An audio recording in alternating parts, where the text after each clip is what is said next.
fin de saison aurait été palpitante puisqu'on pouvait revenir au niveau du titre, donc on aurait eu pas mal de public.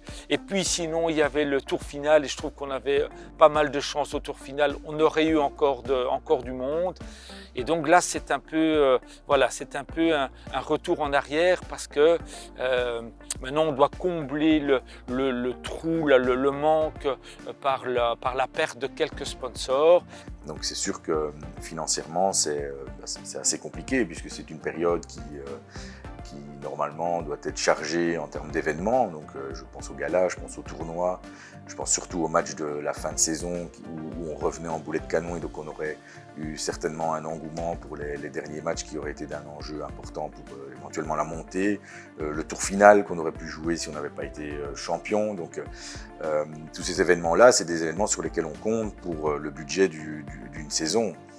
On a perdu une trentaine de sponsors, dont des très importants, ce qui représente 250 000 € de pertes, donc, ce qui est évidemment très stressant parce que le budget de la RAL repose à 80% sur les sponsors. Je comprends pourquoi dans certains cas ils ont quitté, puisque eux aussi ont été confrontés à la crise et je peux comprendre que c'était plus spécialement leur priorité de soutenir la RAL.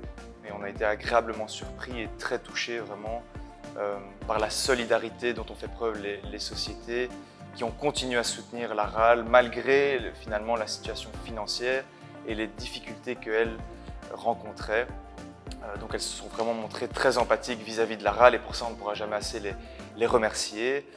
Je suis relativement confiant pour le futur du club parce que je pense qu'on travaille bien, nos sponsors sont très contents de nous soutenir, on a de plus en plus d'enfants, donc je suis relativement confiant. Mais je dois avouer que c'est très dur quand même financièrement. On gère avec beaucoup de rigueur et de sérieux le club et je pense que c'est ça qui va être un gage de solidité pour le futur, honnêtement. Pour financer le Club House et pour continuer le financement du club, on est obligé de faire une augmentation de capital. Il faut savoir que dans le cadre de cette augmentation de capital, il y aura encore la possibilité de devenir actionnaire dans le club. On veut vraiment que la société soit bien capitalisée par rapport aux objectifs que l'on se fixe et aux investissements que l'on veut faire. Donc on parle de nouveaux projets d'infrastructure, on parle éventuellement d'un nouveau stade et donc tout ça nécessite des fonds.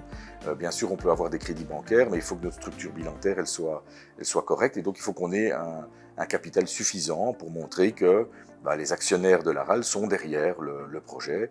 Et comme je l'ai déjà dit souvent, il ne faut pas que ce soit le président ou quiconque d'autre qui mette de l'argent quand il y a un trou dans la caisse. Donc on doit faire appel à l'actionnariat. Donc c'est hyper positif et à chaque fois qu'on en aura besoin, c'est ce qu'on fera. Donc on procédera par des augmentations de capital quand c'est nécessaire jusqu'au moment où le club générera des surplus qui seront les réserves pour le futur.